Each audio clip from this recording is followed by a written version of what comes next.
Hola, buenos días. Primero estoy muy agradecido de que me hayan invitado a esta plática y de que los pueda acompañar desde Japón. Entonces, me gustaría comenzar con mi plática sobre la ecopoética del haiku. Y esto es como un preámbulo a la introducción de un libro que publiqué el año pasado que se llama Ecopoéticas del Haiku, que se publicó por la editorial Anosabi Shiori en España. Y entonces, bueno, eh, quiero presentarles, ¿no? Toda esta reflexión de la ecopoética del haiku, ¿no? Que es una pregunta sobre el pragmatismo ecológico del haiku y además una propuesta de la ecopoética del haiku como una invitación provocativa para dejar atrás dos ideas o tendencias. La primera es la del supuesto objetivismo del haiku y la segunda es el apego a una interpretación bashocéntrica del haiku, ¿no? Entonces son como dos provocaciones que surgen a partir de este enfoque y bueno, me gustaría mucho presentar esto, ¿no? Entonces, bueno, para empezar, ¿no? Dice Horace Blyth, que ustedes quizá lo conocen porque es uno de los introductores más importantes del haiku a Occidente. Él dice en su libro, que se llama Haiku, en las primeras líneas nos dice que la historia de la humanidad, como la historia del espíritu humano, puede concebirse formada de dos elementos: una huida de este mundo a otro y un retorno a él. Y más adelante nos dice que los japoneses, es decir, el pueblo japonés, se concentró estéticamente, artísticamente en el desarrollo de un retorno a la naturaleza, es decir, de este segundo movimiento de retorno a las cosas. Y que ello viene de un impulso de retorno desde la abstracción religiosa hacia lo que él llama el animismo salvaje. Sin embargo, ese retorno, dice Blyth, ha pasado ya por la lente del budismo, del confucianismo, del taoísmo, ¿no? Entonces, esto es un preámbulo a una idea central cuando hablamos del haiku, que ustedes seguramente a lo mejor conocen, que es el mono no aware, ¿no? Y este es un concepto que se suele traducir como empatía o compasión, y que significa de un sentimiento que surge cuando somos conscientes de la naturaleza efímera y transitoria de las cosas del mundo. Al respecto, Cristina Rascón dice algo muy, muy bonito de la relación del mono no aguare con las palabras estacionales del haiku, los kigo, ¿no? Nos dice que estos kigo tienen sus raíces en el mono no aguare porque nos sitúan en la cadena cósmica. Nos recuerdan que el instante que capta el haiku es un eslabón en esa cadena de la eternidad. Nos sitúan en ella efímeramente. Como ella dice, no hay que olvidar que en Japón antiguo la eternidad es cíclica. La eternidad es lo que siempre se va a repetir. Y a esto yo quiero agregar, ¿no? Y esta es mi propuesta, que además el mono no aware, este sentimiento, ¿no? De comprensión, ¿no? De lo efímero y de la pertenencia a ese mundo efímero, no surge dentro de una comprensión del mundo en la que el ser humano observa las cosas como inanimadas o degradadas de subjetividad. No surge dentro de una comprensión del mundo explicada mecánicamente, sino que el mono no aguare surge y se desarrolla durante siglos de cultivo estético dentro de una comprensión del mundo dotado de espíritu y agencia, aquello que Blyth llama el animismo salvaje. Si el ser humano es efímero y sus palabras también se borran, ello no vacía el mundo de alma y poesía, porque perdurarán también otros seres repitiendo el canto y hablando y expresándose poéticamente. Entonces, cuando yo digo que hay que despojar al haiku de objetividad, es porque el haiku no mira a un mundo objetivamente. Y ese es un malentendido occidental y es el malentendido de una lectura materialista e impersonal del haiku, ¿no? Que es una lectura moderna. Porque el haiku mira un mundo subjetivamente, pero sin necesidad de caer en el liricismo occidental. ¿Por qué? Porque lo mira desde un exceso, porque todo lo que acontece en el mundo, desde una flor empapada por la lluvia hasta un pisapapeles que todos los días está sobre la misma mesa de la tienda, es lírico, lo hace desde su persona. No es que el haiku sea objetivo e impersonal frente al exceso lírico de la tradición occidental, es que el canon de Occidente se ha ido olvidando de una comprensión ancestral de que el mundo es subjetivo y personal. Es decir, el canon de la literatura y el arte en Occidente ha ido despojando a los seres no humanos de subjetividad y persona. El mundo en su profundidad, como lo comprende la tradición japonesa, es un mundo de subjetividad que también nos contempla. Y no solo nos contempla, sino que cada ser sabe componer poéticamente su existencia. Ya lo decía Kino Tsurayuki, no hay ser en el mundo que no componga poesía en el prólogo de Gokin Wakashu. Entonces, aquí es donde yo pienso, el haiku cultiva una manera de mirarse a sí mismo en el mundo desde una ontología de la subjetividad de todas las cosas. Y esta manera de comprenderse que se cultiva en los versos del haiku, además es valiosa para construir lo que ahora consideramos es una identidad ecológica moderna. Es decir, el haiku contribuye a iluminar un horizonte que apenas estamos vislumbrando y entretejiendo. Y podemos hablar entonces del pragmatismo ecológico y ecopoético del haiku. Pero ¿cómo sucede esto? Aquí es donde yo retomo algunos conceptos clave, ¿no? El primero de ellos es el de la identidad ecológica, que es una idea de Michel Thomas Shaw que apunta que los seres humanos construimos nuestras identidades en relación con el territorio. Es decir, no tenemos una identidad que no esté en relación con el territorio, con el entorno donde vivimos, donde nos movemos, donde trabajamos, ¿no? Y esto tiene profunda resonancia además con la filosofía japonesa moderna del ser, especialmente con un filósofo que se llama Tetsuro Watsuji, para quien el ser siempre acontece en un espacio. Y además tiene un sentido pragmático, sentar las bases de una educación con orientación ecológica y promover el cambio personal y de las sociedades modernas.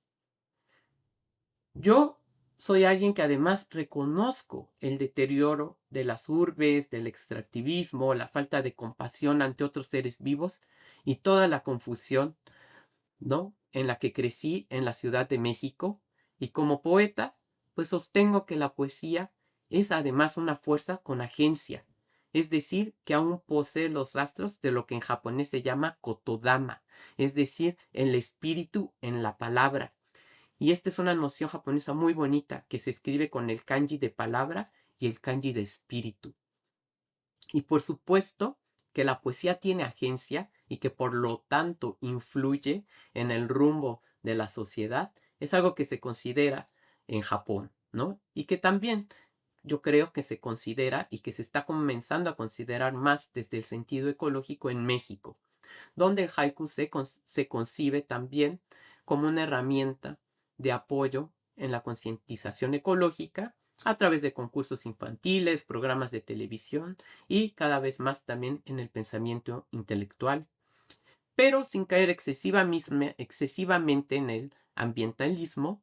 Simplemente diría que la base es que el haiku nos liga desde el corazón con el mundo que nos rodea.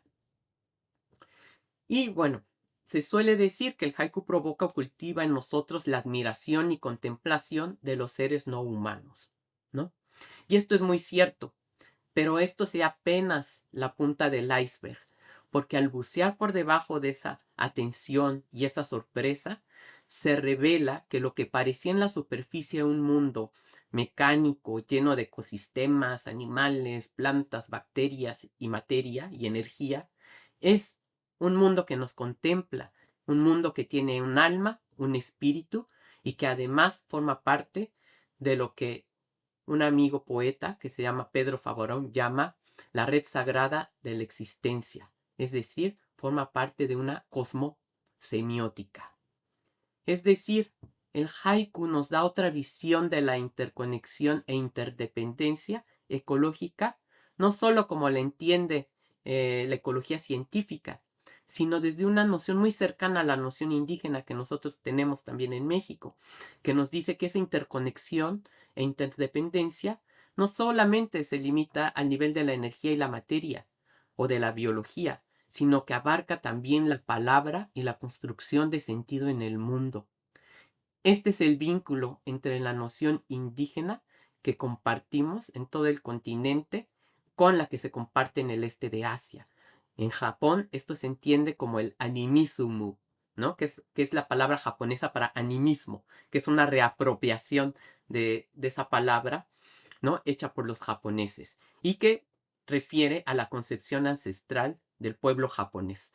Una concepción que pervive sin tener que ser necesariamente sintoísta o del Shinto, sino que se trata de un sustrato popular que aflora en el arte, la poesía e incluso en el anime, como en el anime del estudio Ghibli, por ejemplo, ¿no? Es una, una comprensión del mundo, de la ontología del mundo. En este sentido cosmopoético, que como he dicho nos recuerda las palabras de Kino Tsurayuki, de que no hay en el mundo ser que no componga poesía, pues se reconoce que el mundo no es inerte ni mecánico, que vivimos dentro de un flujo de poesía y lenguaje. Esto es decir, dentro de un panlingüismo. Así la atención poética nos lleva a percatarnos de que este flujo de poesía recorre las distintas complejidades de la vida, la materia, el espíritu. Entonces lo usual no es que el hombre componga poemas, sino que el cosmos los componga. Por eso el poeta sabio sigue la perspectiva antigua que nos sugiere Kino Tsurayuki, y siglos después es la misma que sugiere Basho, la identificación de su corazón con la naturaleza. Esta es la fuente de la sinceridad poética, el sentimiento que se llama makoto en japonés, el tener un corazón sintonizado con ese lenguaje poético del cosmos. Y esta es la manera en que el haiku contribuye a la llamada identidad ecológica. Entonces, abrevar de esta ontología del mundo parlante es la vía por la cual el haiku nos enseña ante todo una ruta de escucha con el corazón, una facultad que tenemos todos de despertar el oído que está adentro del corazón, que cuando ese oído se despierta o se abre, nos permite escuchar más allá de la confusión, el delirio y el egocentrismo desmedido en el que vive gran parte de la sociedad moderna. Esta es la ruta de aprendizaje ecopoético del haiku y es la que a mí me lleva a explorar en este libro que he mencionado temas como el haiku escrito en lenguas indígenas y español y cómo este se conecta con esta línea ecopoética, o también la importancia de los compendios de las palabras estacionales, de los kigos, que se encuentran en los saijiki y en los kiyose. Y cómo estos compendios, ¿no? Que pueden ser incluso enciclopédicos, son herramientas que provienen de otra raíz, son herramientas ecológico-poéticas que nutren la relación naturaleza-cultura y que perviven y que se encuentran constantemente trabajando dentro de la cultura japonesa, ¿no? Bueno, dicho esto, no quisiera dejar atrás el segundo punto de mi provocación ecopoética, que nace precisamente de esta relectura del haiku, y es la de retomar la figura de Isa Kobayashi en contraste con la figura de Matsuo Basho, ¿no? Entonces, primero, pues decir que si ustedes preguntan a un japonés por el Haijin, ¿no? Más representativo, quizá les digan que es Basho. Pero si preguntan por aquel que retrata más hondamente el sentimiento japonés de la naturaleza, seguramente les dirán que Isa. Y esto es simple, porque Basho es Basho e Isa es Isa. Veamos, ¿no? En el Japón de la época Edo era un Japón que se asemejaba mucho al México colonial, ¿no? De la misma época, en una cosa, un sistema de castas bien definido. Dentro de este sistema, ¿no? Basho creció dentro del ambiente de una familia samurái. Si bien como un paje de bajo rango, él formaba parte de la casta privilegiada. Basho se interesó en el Zen como una buena parte de la clase guerrera y su fe tenía más parte en la autodisciplina que llevaba a la iluminación que en la salvación por la fe, ¿no? Entonces podríamos decir que Basho podría ser algo semejante, ¿no? A alguien que pertenece a una familia criolla y que finalmente consigue hacerse reconocer como maestro, ¿no? Como maestro de poético, como maestro, en este caso de haiku, en la capital, ¿no? Basho finalmente se hizo de este nombre como maestro de haiku, vivió modestamente, pero al final de cuentas en la capital, en Edo, desde donde viajaba por el resto del país con alguno de sus discípulas. En cambio, Isa nació campesino y murió campesino en su tierra natal en las montañas de Shinano, que es la actual prefectura de Nagano. Y él perteneció siempre a otra casta. Al igual que Basho, Isa fue a la capital a probar fortuna, pero después de muchas andanzas y trabajos terminó por regresar al campo. Y desde allí, Isa abrazó el budismo de la tierra pura, que, si ustedes preguntan a un japonés, la mayoría de los japoneses, la fe budista que ellos practican, ¿no? El tipo de budismo que ellos practican es un budismo de la tierra pura. Es un budismo que se basa en la creencia o en la fe en la salvación del Buda Amida o alguno otro, ¿no? Es decir, este es el budismo popular, ¿no? Entonces, desde Shinano, Isa consiguió hacerse un nombre como maestro de haiku y vivir modestamente y viajar a la capital Edo, no con discípulos, sino para buscar discípulos, ¿no? Podríamos decir, entonces, Isa es como un campesino, ¿no? O como alguien que nació en el campo, podría ser alguien que nació en la montaña del estado de Guerrero y que además abraza una forma de fe popular, ¿no? Digamos, la creencia en la Virgen de Guadalupe, ¿no? Entonces ahí tenemos ya un contraste, ¿no? Desde dónde se van a aproximar ellos a la naturaleza desde su perspectiva del budismo, ¿no?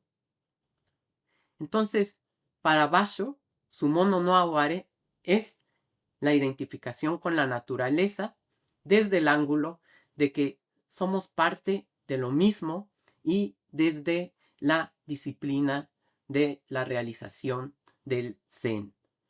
Pero para Isa también, ¿no? Su mono náhuatl es que también somos parte de lo mismo, pero con otro sesgo. Somos también todos sentimos por igual una necesidad de compasión y necesitamos la salvación, ¿no?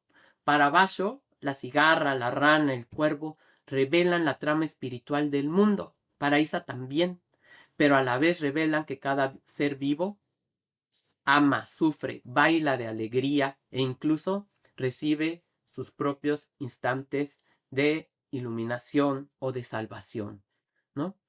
Entonces, hay una diferencia en ese mono no aware, ¿no? Y esta es una manera de contrastar a Basho, ¿no? Que me parece muy necesaria a la hora de pensar nosotros también el vínculo ¿no? Que solemos dar por hecho del haiku con el zen, ¿no?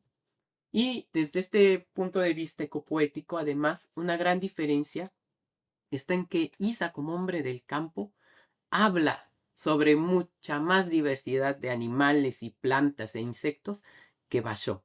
Les comparto un dato interesante sobre los haikus de insectos, ¿no? Según las estadísticas, ¿no? De dos colegas de la Universidad de Tsukuba, que son Han y Watanuki, Isa compuso alrededor de 1695 haikus de insectos. Como referencia, Basho compuso 31 haikus en los que aparecen insectos. Y dentro de estos haikus sobre insectos, tenemos, por ejemplo, que hay 299 sobre mariposas, 246 sobre luciérnagas, cientos también sobre mosquitos, grillos, pulgas y además hay haikus sobre moscas y así la lista incluye hasta 49 especies de insectos, ¿no? Tábanos, mantis, libélulas, hormigas, ¿no? Y esto también nos da una visión, digamos, de cómo penetra, ¿no? El lenguaje poético del haiku, ¿no? En la conciencia y en la presencia de la naturaleza en la cultura popular japonesa. Esta es una de las razones por las que el haiku más popular, quizá en Japón, es el que sigue el espíritu de Isa, ¿no? Entonces, bueno, esto es una... Con esto ya quiero terminar la plática.